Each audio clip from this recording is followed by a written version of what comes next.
Hello mga ka-trending, welcome back to ZK Trend. Usap-usapan pa rin hanggang ngayon ang MediaCon kahapon ng tayo sa wakas. Super emotional ni na Donnie at Belle, lalo na nang magbigay mensahe sila sa isa't isa. At syempre, ang naging mensahe nila sa kanila mga supporters. Ganun pa man, super saya pa rin ni na Donnie at Belle dahil hanggang sa huli nilang proyekto ay di pa rin sila iniwan ng kanilang mga fans. Super swerte nga ng Don Bell sa kanilang mga fans at super swerte din ang kanilang mga fans sa Don Bell. Dahil ramdam na ramdam ang pagmamahal ng Don Bell sa mga Bubblies. At mga katrending, pag-uusapan natin ang suot na ring ni na Donnie at Belle.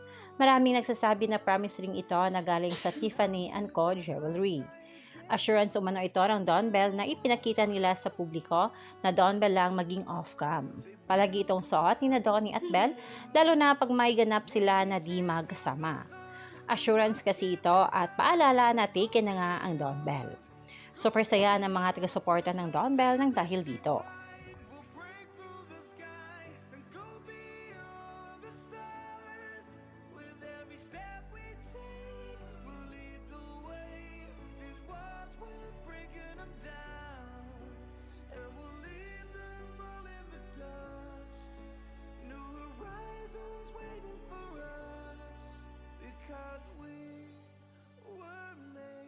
To go beyond.